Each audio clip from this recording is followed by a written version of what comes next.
كمثل العنكبوت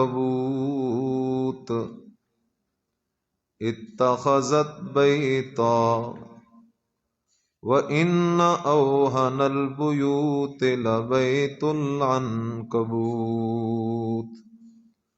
لو كانوا يعلمون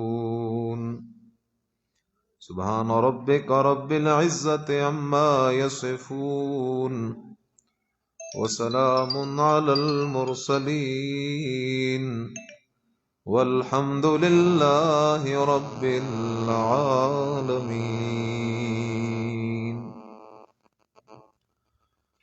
معزز سامعین،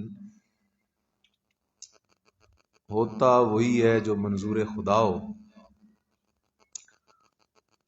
ہم اپنے ارادے کے مطابق بروقت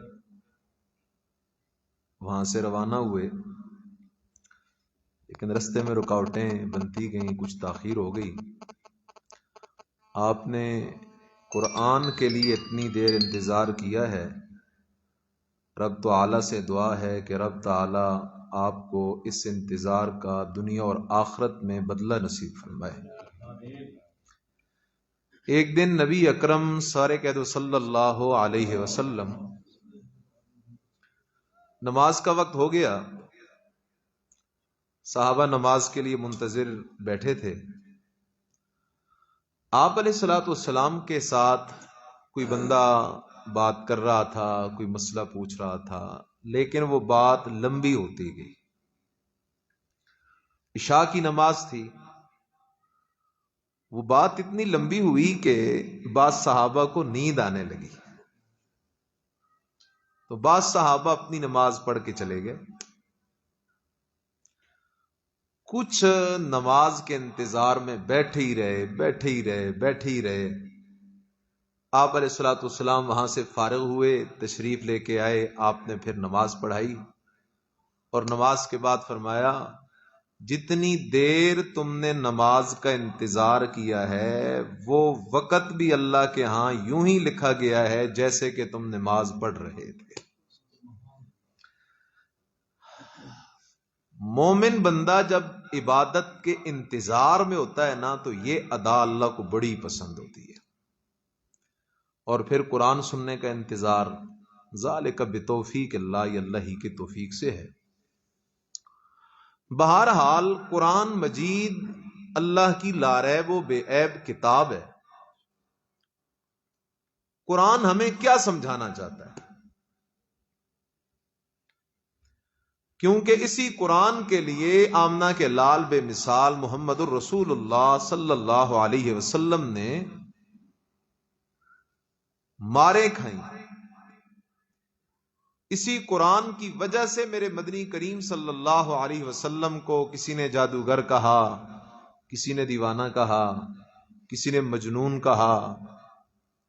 اسی قرآن کی وجہ سے میرے مرشد کی بیٹیوں کو طلاقیں ہوئیں۔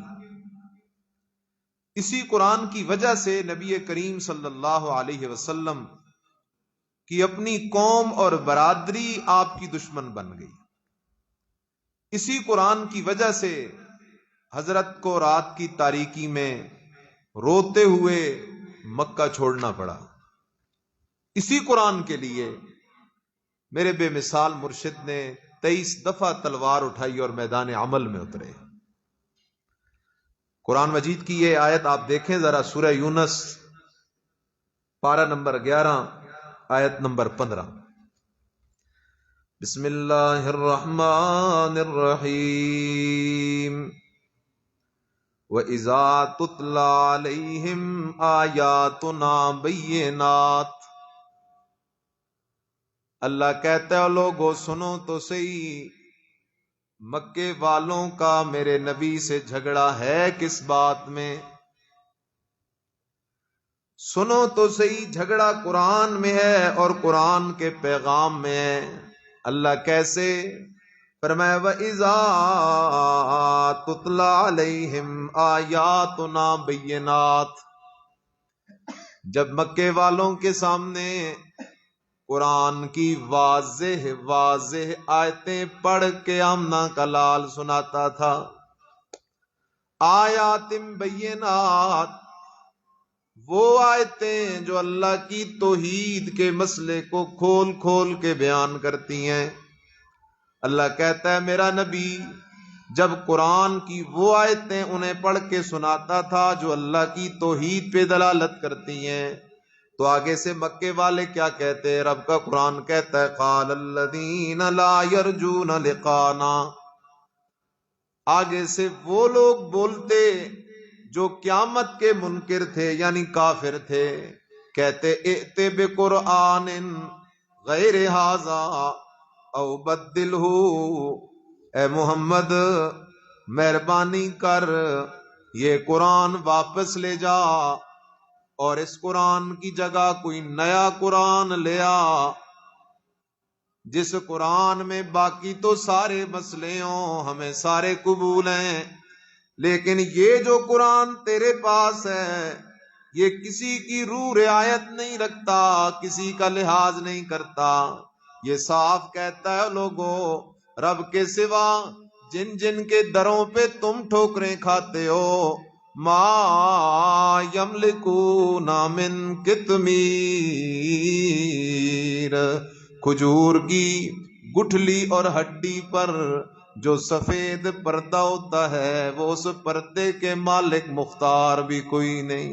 یہ قرآن تو صاف ستھری باتیں کرتا ہے اور کہتا ہے رب کے سوا جن جن کو تم پکارتے ہو لن یخلقوا ذبابا، وہ تو ایک مکھی پیدا کرنے کی طاقت بھی نہیں رکھتے۔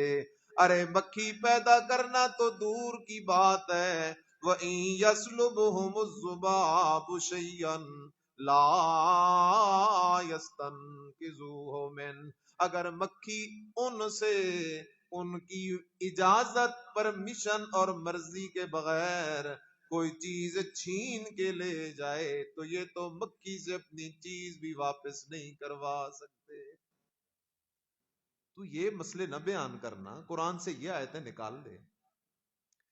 ائت بقرآن غیر ھذا، لے آ قرآن اس کے علاوہ، یہ ہمیں منظور نہیں، یہ ہمیں برداشت نہیں ہوتا، اس میں بڑے سخت سخت مسئلے ہیں، کیونکہ خدا کی توحید کا جو مسئلہ ہے جسے سمجھ نہ آئے تو اس سے کڑوا مسئلہ کوئی نہیں، جسے سمجھ آ جائے تو اس سے میٹھا مسئلہ کوئی نہیں۔ اللہ اکبر، اس کے بیان کرنے کی بھی مٹھاس ہے، سننے کی بھی مٹھاس ہے۔ ائت بقرآن غیر ھذا، لے آنا قرآن اس کے علاوہ، اور اگر یہ سارا قرآن تبدیل نہیں ہو سکتا تو بدلہ، اسی قرآن میں چھوٹی چھوٹی تبدیلیاں کر دے۔ بدلہ، اسی قرآن میں تبدیلیاں کر دے۔ آمنہ کے لال بے مثال صلی اللہ علیہ وسلم کو اللہ نے فرمایا میرا پیغمبر جواب دے، بول ذرا۔ اللہ کیا جواب دوں؟ فرمایا میرا پیغمبر ان کو جواب دے، لوگو میری ڈیوٹی تو صرف قرآن سنانا ہے، قرآن تو کلام اللہ ہے، اس کو بدلنے کی تو کسی کو اتھارٹی کوئی نہیں۔ قل ما یکون لی ان ابدلہ من تلقاء نفسی، اعلان کر میرا پیغمبر، اللہ اکبر اللہ اکبر، ما یکون لی، اس آیت کی گہرائی میں غوطہ لگاؤ، خدا کی قسم ہے، ما یکون لی ان ابدلہ من تلقاء نفسی، او مکے والو کانوں کی کھڑکیاں کھول کے سن لو، میں محمد کی ڈیوٹی صرف قرآن سنانا ہے، جیسے خدا نے سنانے کا حکم دیا ہے، میں تو اس قرآن کی زبر زیر کو بھی آگے پیچھے کرنے کی طاقت نہیں رکھتا. یہ تو رب کے فیصلے. اچھا اللہ کے پیغمبر پھر آپ کی کیا ڈیوٹی ہے؟ فرمایا ان اتبع الا ما یوحى الی. میرے اس جملے کو غور سے سن میرے عزیز، بڑے مسئلے حل ہو جائیں گے. سارے نبیوں کا امام آمنہ کا لال ہے، سارے نبیوں کا امام آمنہ کا لال ہے، لیکن آمنہ کے لال کا امام اللہ کا قرآن ہے. سارے نبیوں کا امام ہے لیکن قرآن کا مقتدی ہے. قرآن میں کئی مقامات پہ تمہیں یہ مسئلہ ملے گا. ایک طرف میرے مرشد محمد کی بات آئی، دوسری طرف سے رب کا قرآن آیا. میرے مرشد محمد نے اپنی بات کو پیچھے کر دیا، قرآن کے مسئلے کو آگے کر دیا. میرے مرشد محمد کریم صلی اللہ علیہ وسلم کو ایک بیوی کہنے لگی، سرتاج آپ کے منہ مبارک سے مغافیر کی بو آ رہی ہے. آپ علیہ الصلوۃ والسلام نے فرمایا اچھا، میں نے تو زینب کے گھر میں شہد کھائی ہے، لگتا یوں ہے وہ شہد کی مکھی جا کے بیٹھی ہوگی مغافیر پر، وہاں سے اس نے مغافیر کو چوسا ہوگا اور شہد بنایا ہوگا، اس لیے میرے منہ مبارک سے تیرے کہنے کے مطابق مغافیر کی بو آ رہی ہے. خیال کر ذرا مسئلے کو سمجھ میرے عزیز. نبی اکرم محمد الرسول اللہ صلی اللہ علیہ وسلم نے اپنی بیوی کی بات پہ یقین کر لیا اور فوراً میرے مرشد کریم صلی اللہ علیہ وسلم نے قسم اٹھا لی، آج کے بعد میں شہد نہیں کھاؤں گا. 28واں پارہ ہے سورہ تحریم، سمجھو، آج کے بعد میں شہد نہیں کھاؤں گا. میرے مدنی نے یہ قسم اٹھائی، حرام نہیں کہا، حلال سمجھتے ہوئے قسم اٹھائی کہ آئندہ نہیں کھاؤں گا. لیکن جب میرے مرشد نے نہیں کھانا ہوتا شاید تو پھر امت کہاں سے کھاتی؟ اس لیے اللہ پاک نے فوراً قرآن اتارا، فرمایا یا ایھا النبی لما تحرم ما احل اللہ لک تبتغی مرضات ازواجک. میرا پیغمبر آپ کو کس نے اجازت دی ہے اس چیز کو حرام قرار دینے کی، نہ کھانے کی قسم اٹھانے کی جس کو رب نے حلال کر دیا ہے؟ تبتغی مرضات ازواجک، کیا آپ اپنی بیویوں کی خوشی کے تلاش کرنے والے ہیں؟ آپ اپنی بیویوں کی خوشی تلاش کر رہے ہیں. واللہ غفور الرحیم، اور اللہ بخشنے والا مہربان ہے، مہربانوں کا مہربان ہے. اللہ اکبر، اللہ اکبر. ذرا خیال کر، مسئلے کی گہرائی کی طرف جا، قرآن کے پیغام کو بھی سمجھنا. نبی علیہ الصلوۃ والسلام ہر روز عصر کی نماز کے بعد اپنی بیویوں کے پاس چکر لگاتے، لیکن کچھ دنوں سے باقی بیویوں نے دیکھا نبی علیہ السلام بی بی زینب کے پاس زیادہ وقت گزارتے ہیں، باقی بیویوں کو خصوصاً بی بی عائشہ صدیقہ اور حضرت بی بی حفصہ رضی اللہ تعالیٰ عنہما کو یہ بات برداشت نہ ہوئی. انہوں نے مشورہ کیا، آج نبی علیہ السلام اگر تیرے پاس آئے تو تو کہہ دینا، اور اگر میرے پاس آئے تو میں کہہ دوں گی اللہ کے پیغمبر آپ کے منہ مبارک سے تو مغافیر کی بدبو آ رہی ہے، حالانکہ آگ کوئی نہیں رہی۔ نبی علیہ السلام چن بیویوں نے بات کی، نبی علیہ السلام نے یقین بھی کر لیا۔ اللہ کے پیغمبر کو بیویوں کے مشورے کا پتہ نہ چلا، اللہ کے پیغمبر کو بیویوں کے ارادے کا پتہ نہ چلا، اللہ کے پیغمبر کو بیویوں کی نیت کا پتہ نہ چلا، اللہ کے پیغمبر کو بیویوں کے دلوں کے حال کا پتہ نہ چلا۔ اللہ کے پیغمبر نے قسم اٹھا لی آج کے بعد میں نے شہد کوئی نہیں کھانا، لیکن اللہ تو سب کچھ جاننے والا ہے۔ اللہ نے قرآن اتار کے سارا کچھ بتلا جو دیا۔ اللہ کے نبی اپنی بیوی حفصہ سے کہہ چکے تھے، حفصہ میں جو کہہ رہا ہوں کہ آئندہ میں شہد نہیں کھاؤں گا، یہ بات کسی اور کو نہ بتلانا۔ ادھر اللہ نے قرآن اتار کے سارا واقعہ کھول دیا۔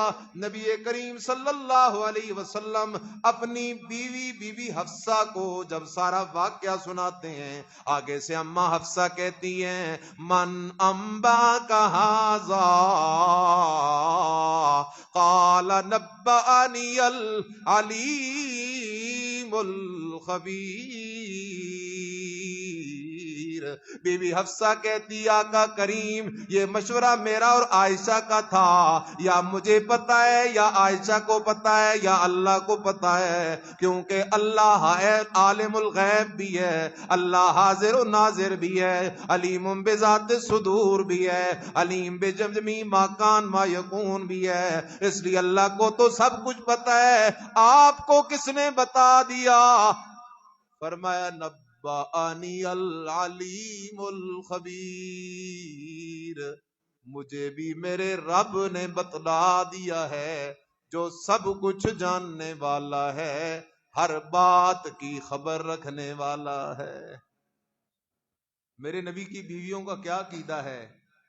اگر ازواج مطہرات کا عقیدہ ہوتا کہ ہمارے سرتاج حاضر ناظر ہیں تو کبھی بھی یہ مشورہ نہ کرتی، سرتاج عالم الغیب ہیں تو کبھی بھی یہ مشورہ نہ کرتی، سرتاج دلوں کے حال جاننے والے ہیں تو کبھی بھی نہ کہتی کہ آپ کے منہ مبارک سے بدبو آ رہی ہے۔ سرتاج سب کچھ جان دیتے۔ تو یہ قانون کیا آیا؟ ایک طرف سے اللہ کے نبی کی بات آئی، دوسری طرف سے قرآن آیا، تو اللہ کے نبی نے اپنی بات چھوڑ دی، نبی کس کے پیچھے گیا؟ آج کے دور کا سب سے بڑا المیہ یہ ہے، ایک طرف قرآن چیخ چیخ کے مسئلہ بیان کر رہا ہوتا ہے اور دوسری طرف کسی بزرگ کا فتویٰ ہوتا ہے، کسی حضرت جی کے ملفوظات ہوتے ہیں، کسی کے افادات ہوتے ہیں، کسی کی حکایت ہوتی ہے، کوئی کمزور روایت ہوتی ہے۔ آج کا المیہ یہ ہے، لوگ قرآن کی دو ٹوک باتوں کو چھوڑ کر جھوٹے قصے، کہانیوں، روایتوں، حکایتوں کے پیچھے دوڑنے لگ جاتے ہیں۔ یہ بڑا مسئلہ ہے۔ خیر لوٹا مضمون پہ، میرے مدنی کے ساتھ اختلاف جو تھا وہ قرآن کے مسئلے کی وجہ سے تھا۔ قرآن ہمیں کیا سمجھانا چاہتا ہے؟ اللہ نے قرآن کیوں نازل کیا؟ اب میرے عزیز ذرا جاگ، میں مقصودی بات کرنا چاہتا ہوں۔ ایک طرف اولیاء کرام ہیں، انبیاء علیہم الصلوات والسلام ہیں، اور دوسری طرف میرے رب کی توحید ہے۔ ہر دور کے اندر شیطان نے کیا چال چلی؟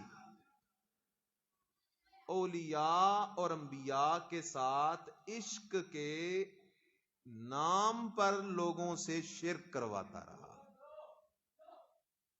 شیطان ہر دور میں انبیاء اور اولیاء کے ساتھ عشق کے نام پر لوگوں سے کیا کرواتا رہا؟ مشرک ہمیشہ عاشق ہوتا ہے اور وہ ہمیشہ اللہ کے پیارے کو اللہ کے ساتھ کیا کرتا ہے؟ شریک کرتا ہے۔ کبھی بھی اللہ کے دشمن کو اللہ کے ساتھ شریک نہیں کرے گا۔ عیسائیوں نے حضرت عیسیٰ علیہ السلام بی بی مریم کو اللہ کے ساتھ شریک کیا، عشق میں کیا اور اللہ کے پیاروں کو کیا۔ یہودیوں نے حضرت عزیر علیہ السلام کو اللہ کے ساتھ شریک کیا، عشق میں کیا اور اللہ کے پیارے کو اللہ کے ساتھ شریک کیا. قوم نوح علیہ السلام نے ود، سوا، یغوث، یعوق، نصر کو اللہ کے ساتھ شریک کیا. یہ سب اللہ کے پیارے تھے. امام بخاری رحم اللہ فرماتے ہیں یہ سب کے سب جو تھے اسماء و رجال صالحین من قوم نوح علیہ السلام کی قوم کے نیک بندوں کے نام ہیں. اسی طرح لات، منات، عزا یہ بھی بڑے بیت اللہ کے خادم اور عبادت گزار گزرے تھے. یا ہمارے پاک و ہند میں دیکھو، جہاں جہاں بھی شرک کا اڈا کھلا ہوا ہے وہاں کسی نہ کسی ولی کا نام استعمال ہو رہا ہے. حالانکہ ولی اس کام کے لیے تو نہیں آئے. ولیوں کا مشن تو وہی تھا جو نبیوں کا مشن تھا، اور نبیوں کا مشن لوگوں کو رب سے توڑ کر قبروں سے جوڑنا تھا یا قبروں سے توڑ کر رب سے جوڑنا تھا. یہ انبیاء کا مشن تھا. اللہ پاک نے خدا کی قسم پھر سمجھانے کی جو ٹھان لی ہے نا، اب جو ضد کرے نہ سمجھے تو اس کی مرضی، لیکن رب نے سمجھانے میں کوئی کسر نہیں. آؤ میں نے جو سورہ عنکبوت کی آیت پڑھی ہے، میرے رب نے مثال دے کے یہ مسئلہ سمجھایا.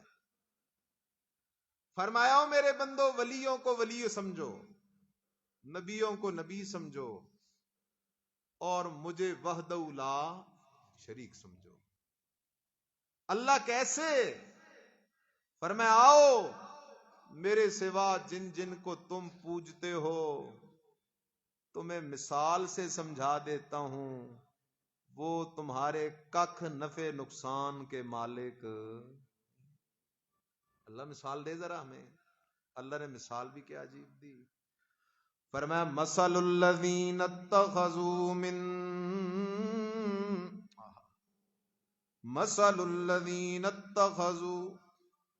اللہ کہتا ہے مثال ان لوگوں کی اتخذوا جنہوں نے بنا لیے اللہ کے سوا.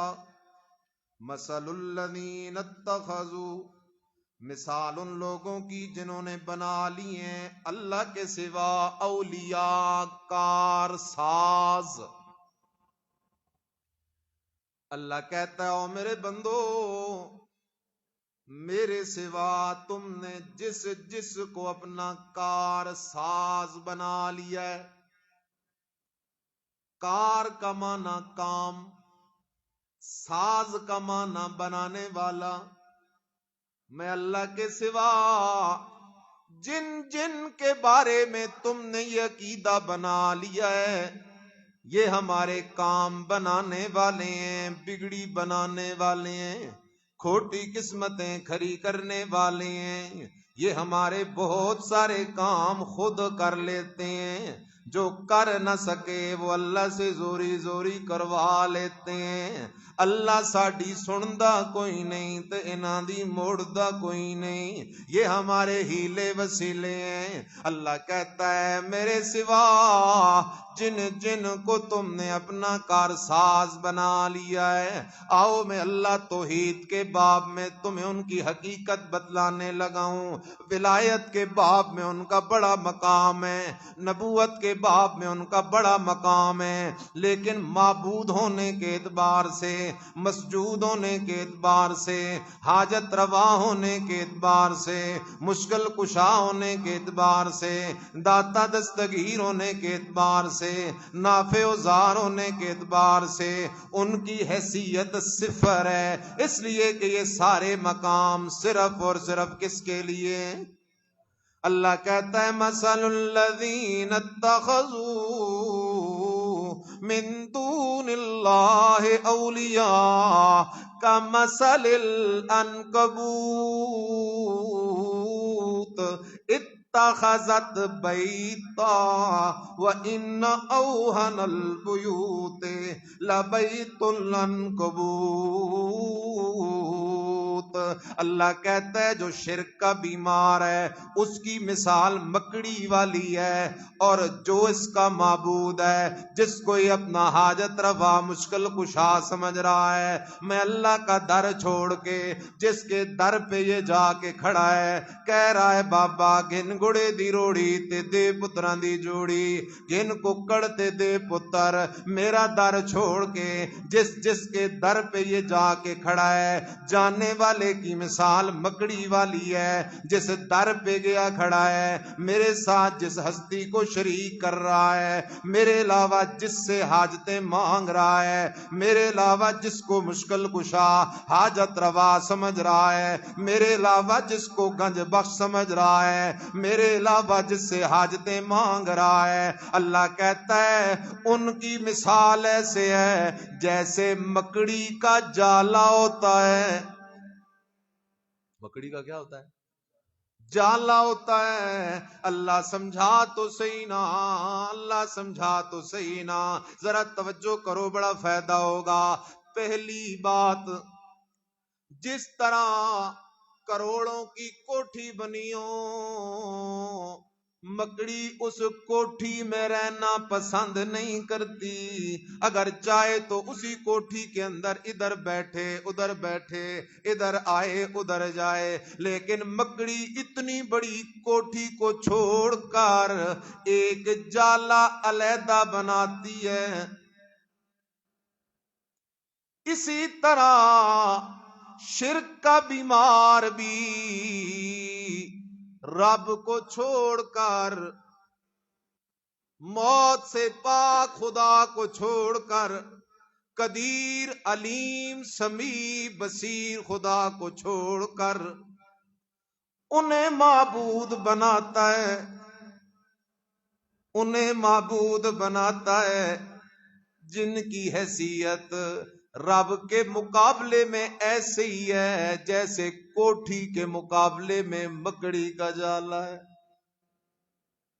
نمبر 2, جس طرح مکڑی اس جالے کو اپنا گھر سمجھتی ہے لیکن حقیقت میں وہ گھر ہوتا نہیں, اسی طرح مشرک بد نصیب بھی جس کے در پہ جاتا ہے اسے اپنا حاجت روا مشکل کشا سمجھتا ہے, یہ عقیدہ رکھتا ہے یہ میری حاجتیں پوری کرنے والا ہے, میری پکار سننے والا ہے, لیکن حقیقت میں وہ اس کا معبود و مسجود ہوتا کوئی نہیں. نمبر 3, گھر کا مقصد یہ ہوتا ہے بندہ بارش سے بچ جائے, گرمی دھوپ سردی سے بچ جائے, آندھی طوفان سے بچ جائے, لیکن مکڑی کا جالا اسے کسی چیز سے بھی بچا نہیں سکتا. اسی طرح رب کا در چھوڑ کے جو بھی غیروں کے دروں پہ جاتا ہے وہ بھی اس کے کخ نفع نقصان کے مالک کوئی نہیں. آخری بات, عموماً مکڑی کا جالا اس گھر میں بنتا ہے جو گھر ویران ہو, اسی طرح شرک کا جالا بھی اس دل میں بنتا ہے جو دل اللہ کے قرآن سے خالی ہو. اس لیے تو فرمایا مثل الذین اتخذوا من دون اللہ اولیاء کمثل العنکبوت لو کانوا یعلمون. آؤ ذرا پیچھے, سورۃ الرعد, سورۃ الرعد ہے, رب کا قرآن ہے. کیا کہتا ہے میرا رحمان رب؟ آیت نمبر 14 ہے, سورۃ الرعد ہے. دوسری مثال میرے اللہ نے دی, فرمایا لہو دعوت الحق, لہو دعوت الحق, لوگوں اللہ ہی کے لیے ہے سچی پکار. سبحان اللہ. جاگ رہے ہو؟ بڑی قیمتی بات دینے لگا ہوں آپ کو, بڑی قیمتی بات. پکار کے لائق وہ ہستی ہو سکتی ہے جس میں 6 شرطیں موجود ہوں. کتنی شرطیں؟ 6 شرطیں. میں صحرا میں ہوں، مجھ پہ مصیبت آ گئی، دریا کی لہروں میں ہوں، مجھ پہ تکلیف آ گئی، بیماری نے گھیر لیا، یونس پیغمبر مچھلی کے پیٹ میں گرفتار ہے. پکار کے لائق وہ ذات ہے جس میں 6 شرطیں، 6 کوالٹیاں موجود ہوں. نمبر 1، وہ موت سے پاک ہو. وہ موت سے کیا ہو؟ کیونکہ جس پہ خود موت آ جائے وہ کبھی بھی ہماری پکاریں سن نہیں سکتا. زندہ بندہ ہو نا، زندہ، یہ بھی ایک مسئلہ چل گیا، خواہ مردے سنتے ہیں. یہ ایسے ہی ہے، کوئی بندہ کہے آج میں آ رہا تھا، یہ پھر ممکن ہے. میں نے دیکھا کہ بڑا اونٹ وہ موٹر سائیکل پہ کسی نے سوار کیا ہوا تھا. یہ پھر بھی عقل میں آتی ہے. کوئی یوں کہے جی میں گزر رہا تھا تو قبرستان کے اندر مردے کرکٹ کھیل رہے تھے. جس طرح یہ ایک لطیفہ ہے نا، تو یہ کہنا کہ مردے سنتے ہیں یہ اس سے بھی بڑا لطیفہ ہے. کیا کہتا ہے؟ مردے بھی کہتا ہے اور ساتھ سنتے بھی کہتا ہے. اجتماع نقی ذہن ہے. بہرحال سمجھو. اللہ اکبر. پہلی شرط یہ ہے کہ وہ موت سے کیا ہو؟ پاک ہو. کیونکہ قرآن کہتا ہے جس پہ موت آ جائے وہ تمہاری سن نہیں سکتا. اللہ کے قرآن نے شرک کے دروازے کو ہی بند کیا ہے. نمبر 2، وہ نیند سے بھی کیا ہو؟ پاک ہو. مجھ پہ کوئی تکلیف آئی ہوئی ہے، میں اپنے معبود کو پکارتا ہوں، معبود جی سو رہے ہیں، بڑا مسئلہ ہو جائے گا. معبود وہ ہے جو نیند سے بھی کیا ہو؟ معبود وہ ہے جو تھکان سے بھی کیا ہو؟ تھکاوٹ سے بھی پاک ہو. مجھ پہ مصیبت آ جائے، تکلیف آ جائے، معبود جی آرام کر رہے ہو تھکاوٹ کی وجہ سے، اس لیے اللہ کہتا ہے وَلَا يَئُودُهُ حِفْظُهُمَا. اللہ کو کائنات کے سارے نظام کو چلانے سے کوئی تھکاوٹ بھی نہیں ہوتی. نمبر 4، معبود وہ ہونا چاہیے، پکار کے لائق وہ ہو سکتا ہے جو ہر وقت میرے حال کو دیکھنے والا ہو. اللہ کا پیغمبر حضرت یونس مچھلی کے پیٹ میں ہے تو تب بھی اسے دیکھ رہا ہے. نمبر 5، وہ ہر وقت میرے حال کو جاننے والا ہو. اور نمبر 6، دنیا کے جتنے انسان ہیں سب کی بولیاں سمجھنے والا ہو. کوئی اردو میں پکارے، کوئی فارسی میں، کوئی ہندی میں، کوئی سندھی میں، کوئی بروہی میں، کوئی انگلش میں، چائنیز میں. اور انسانوں کو چھوڑو، جنوں کی بولیاں بھی ملاؤ. جنوں کو چھوڑو، حشرات الارض، درندوں پرندوں چرندوں کی بولیاں بھی ملاؤ. سب کی بولیاں سمجھنے والا ہو. اور ساتویں بھی ملا لو، اس کے خزانوں میں کسی چیز کی کمی بھی نہ ہو. اب یہ 7 شرطیں، ان کا اجرا کرو. انبیاء اولیاء کا ادب دل کے اندر رچ بس نہ جائے تو اس وقت تک بندہ مومن نہیں ہو سکتا. لیکن عشق کے ولی اور اس کے نبی کے نام پہ شرک والی سڑک پہ چڑھنا یہ بھی انصاف کی بات نہیں. انبیاء اولیاء کی عزت ایمان کا جزء لا ینفک ہے. لیکن یہ جو 7 شرطیں میں نے ذکر کی ہیں، موت سے پاک ہونا کس کی صفت ہے؟ اللہ کے سوا کوئی بھی موت سے پاک، نیند سے پاک، تھکاوٹ سے پاک. ہر وقت تیرے میرے حال کو دیکھنے والا بھی اکیلا کون ہے؟ جاننے والا بھی اکیلا کون ہے؟ ہر وقت ہر کسی کی ہر بولی میں پکار سننے والا بھی اکیلا کون ہے؟ اور جس کے خزانوں میں کسی چیز کی کمی نہیں، وہ بھی اکیلا کون ہے؟ بندہ جب حرم جاتا ہے نا، اللہ ہم سب کو بار بار لے جائے، ایمان کی تازگی نصیب ہوتی ہے. خدا کی قسم توحید اپنے عروج پہ چلی جاتی ہے. وہ ہے ہی توحیدیوں کا بیڑا. ہاں ادھر بندہ جب دیکھ رہا ہوتا ہے دنیا کے ساری بولیوں والے اپنی اپنی بولیوں میں ایک خدا سے مانگ رہے ہیں، کسی ترجمان کی ضرورت نہیں، سارے مانگ رہے ہیں، اور وہ سب کی سڈ سور پکار دعائیں حاجتیں سن رہا ہے اور پوریاں بھی کر رہا ہے۔ اس لیے اللہ نے فرمایا لہو دعوت الحق، اللہ ہی کے لیے سچی پکار۔ اللہ پاک کا یہ جو لوگ تجھے چھوڑ کے غیروں کو پکار نہیں ہیں، ہمیں کوئی مثال دے کے سمجھانا۔ فرمایا والذین یدعون من دونہ لا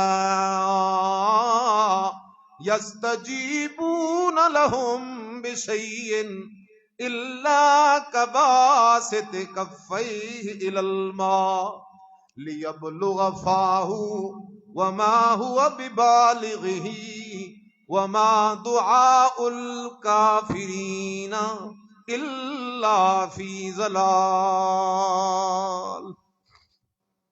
اللہ کہتے آ تجھے مثال دوں، ایک کنویں پہ چلا جا۔ کدھر چلا جا؟ ایک کنویں پہ۔ آج کل تو کوئی نہیں، بور ہیں بھائی، کنواں تلاش کرنا پڑے گا۔ ایک کنویں پہ چلا جا، کنویں میں پانی نیچے ہے، تو اس کنویں کے کنارے پہ بیٹھ جا، اور اس کنارے پہ بیٹھ کے اس پانی کو آواز دینا شروع کر، او پانی آ جا میرے منہ میں، او پانی آ جا میرے منہ میں۔ پکارتا جا پکارتا جا پکارتا جا پکارتا جا، تو پکار پکار کے مر تو جائے گا، لیکن وہ پانی خود کبھی بھی تیرے منہ میں آ نہیں سکتا، اس لیے کہ وہ پانی بے جان ہے، وہ پانی تیری آواز کو سننے والا کوئی نہیں، وہ پانی بے جان ہے، خود حرکت کرنے والا کوئی نہیں، وہ پانی بے جان ہے، خود تیرے پاس آنے کی طاقت والا کوئی نہیں۔ اللہ کہتا ہے جس طرح یہ کنواں ہے، اب جس قبر پہ تو جا کے کھڑا ہے اس قبر کو بھی کنواں سمجھ ذرا، اس قبر کے اندر مردہ پڑا ہے، ادھر کنویں میں پانی پڑا تھا، تو اس مردے کو آوازوں پہ آوازیں دیے جا رہا ہے، دیے جا رہا ہے، دیے جا رہا ہے۔ جس طرح پانی بے جان ہے سنتا نہیں، اس طرح مردہ بے جان ہے سنتا نہیں، جس طرح پانی بے جان ہے حرکت نہیں، اس طرح مردہ بے جان ہے حرکت نہیں، جس طرح پانی چل کے آ نہیں سکتا اس طرح مردہ تیری کھوٹی قسمت کھری کر کروا نہیں سکتا، تجھے اولاد دے دلوا نہیں سکتا، تیری سفارشیں کر کروا نہیں سکتا، تیرا حیلہ وسیلہ بن نہیں سکتا۔ اللہ نے بات ہی ختم کر دی۔ یہ سورہ احقاف ہے، آیت نمبر 4 ہے۔ فرمایا وَمَنْ أَضَلُّ مِمَّن يَدْعُو مِن دُونِ اللَّهِ مَن لَّا يَسْتَجِيبُ لَهُ إِلَىٰ يَوْمِ الْقِيَامَةِ وَهُمْ عَن دُعَائِهِمْ غَافِلُونَ۔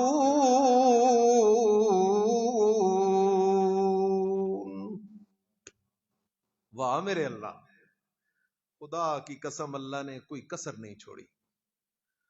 اور یہ جو توحید والا مسئلہ ہے نا، خدا کی قسم ہے یہ آنکھیں بند ہونے کی دیر ہے، پتہ چل جائے گا یہ کتنا قیمتی مسئلہ ہے، کتنا قیمتی مسئلہ ہے۔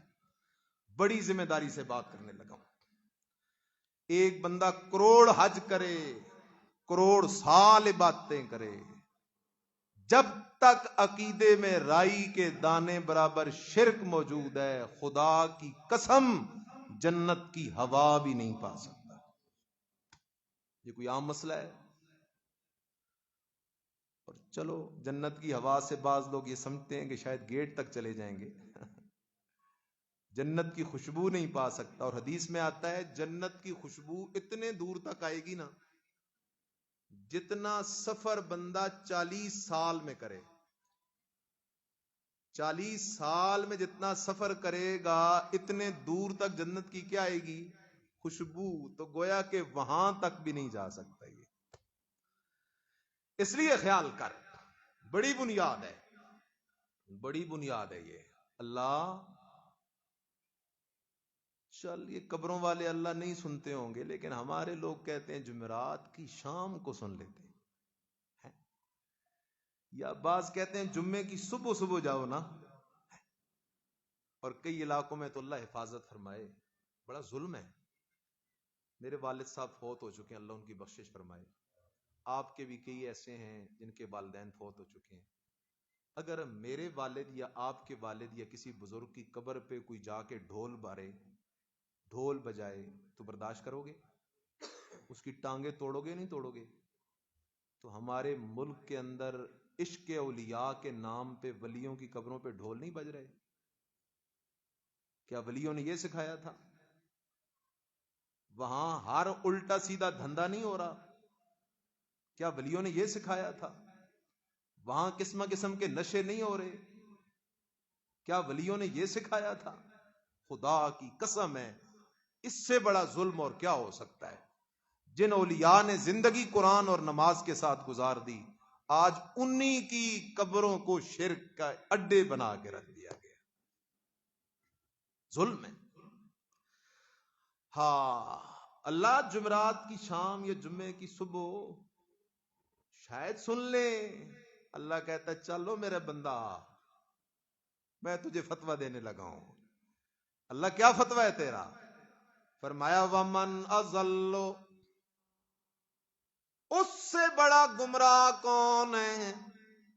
یعنی کوئی نہیں اس سے بڑا گمراہ، ممن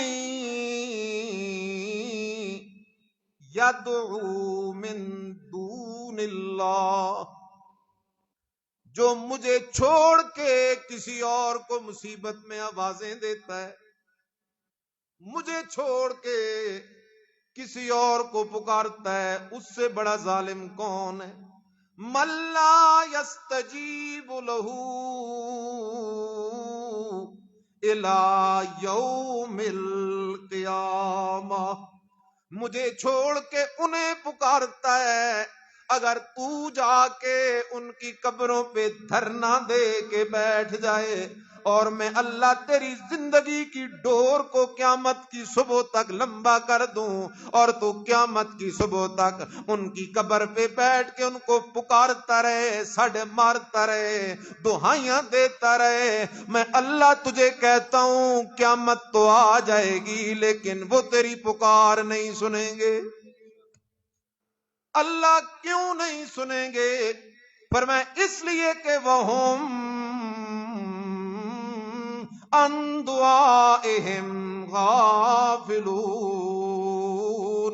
اس لیے کہ جنہیں تو پکار رہا ہے میں خدا کہتا ہوں کہ وہ تیری پکار سے غافل ہیں، وہ تیری پکار سے۔ فتویٰ کس کا؟ کس کتاب میں؟ کمال ہے نا، کمال۔ غافل عربی میں بھی غافل، اردو میں بھی، پشتو میں بھی، پنجابی میں بھی غافل۔ اللہ نے فتوی ہی ایسا ستھرا لگایا ہے نا، فرمایا جنہیں تو پکار رہا ہے وہ تیری پکار سے بالکل غافل ہیں، اور غافل وہی ہوتا ہے جو سنتا نہیں، جانتا نہیں، اس لیے کہ جو مر گئے ان کا جہان اور ہے، ہمارا جہان اور ہے۔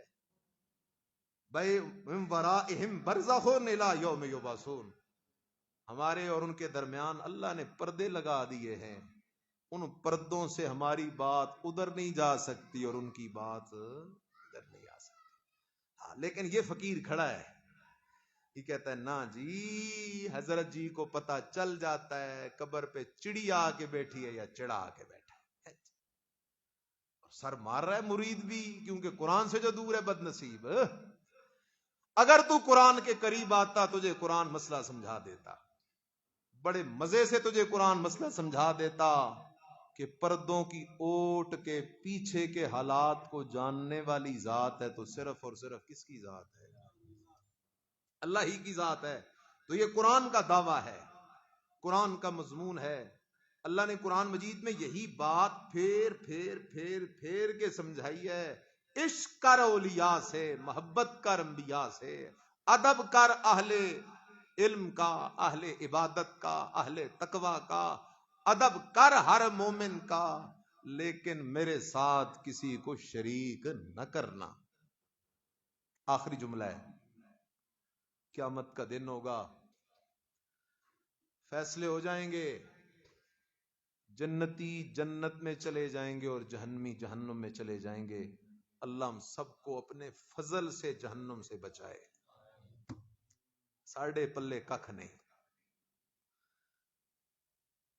اور جہنم میں جو سب سے لو عذاب ہوگا نا، لو عذاب، ادنا عذاب، وہ کیا ہوگا؟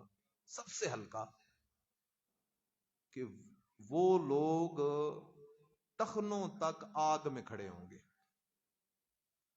ان کے پاؤں آگ میں چھپے ہوئے ہوں گے۔ تصور کرو ذرا، یہاں گرمیوں میں جوتے اتار کے مسجد کے صحن میں قدم نہیں رکھ سکتے، اور ان کے پاؤں جہنم کی آگ میں چھپے ہوں گے، دنیا نہیں۔ اللہ پاک اس جہنمی کو کہے گا، اگر میں تجھے آج ساری دنیا کا سونا دے دوں، ساری دنیا کا کیا دے دوں؟ اس دن کسی کے پاس پھوٹی کوڑی بھی نہیں ہوگی۔ اگر دے دوں تو کیا آج وہ سارا سونا مجھے دے کر تو اس آگ سے جان چھڑانا چاہے گا؟ تو وہ جہنمی تڑپ کے کہے گا، اللہ میں بالکل دے کے جان چھڑانا چاہوں گا۔ یہاں تو زکوٰۃ نہیں دیتا نا، عشر نہیں دیتا، اللہ کے رستے میں 5 روپے لگانے آ جائیں تو اس کو بخار چڑھتا ہے، بلڈ پریشر بھی 150 250 200 تک پہنچ جاتا ہے۔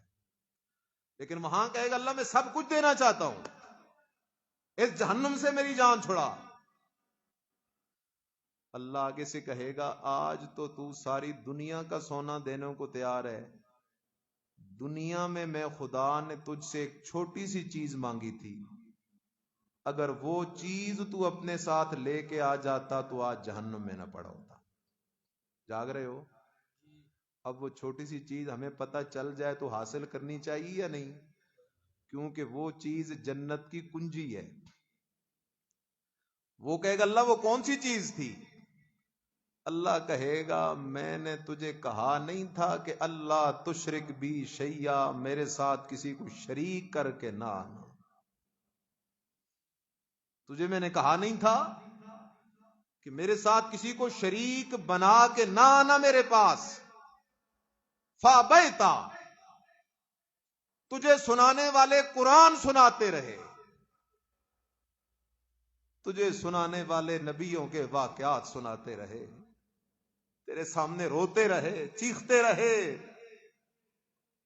اپنا درد تجھے سناتے رہے، لیکن اس وقت تو اور ہی طرف بھاگتا تھا۔ تجھے کوئی کہہ دے کہ او پیر بابا وہاں ایک اللہ کا ولی ہے، منت مانو تو گارنٹی سے بیٹے دیتا ہے، تو ادھر پہنچ جاتا تھا، لیکن تو قرآن کے قریب آنے کے لیے تیار نہیں تھا۔ جو قرآن سنتے سناتے تھے ان پہ تو فتوے لگاتا تھا، ان کے ساتھ تو مذاق کرتا تھا، استہزاء کرتا تھا۔ آج پڑ رہے جہنم کے اندر، اب تجھے کوئی طاقت بھی جہنم سے نکال نہیں سکتی۔ اس لیے بنیاد یہی ہے کہ اللہ کرے ہماری زندگی کے جتنی سانسیں باقی ہیں، پتہ نہیں کس گلی میں زندگی کی شام ہو جائے، لیکن خدا کرے اس انداز میں رب کے سامنے جائیں کہ ہمارا دامن شرک اور بدعت کے گناہ سے بالکل پاک ہو، اور جس کا دامن ان گناہوں سے پاک ہوگا، خدا کی قسم ہے اللہ اتنا مہربان ہے، توحیدیوں کو کبھی اللہ تکلیف نہیں دے گا۔ آخر دعوانا الحمدللہ رب العالمین۔ محمد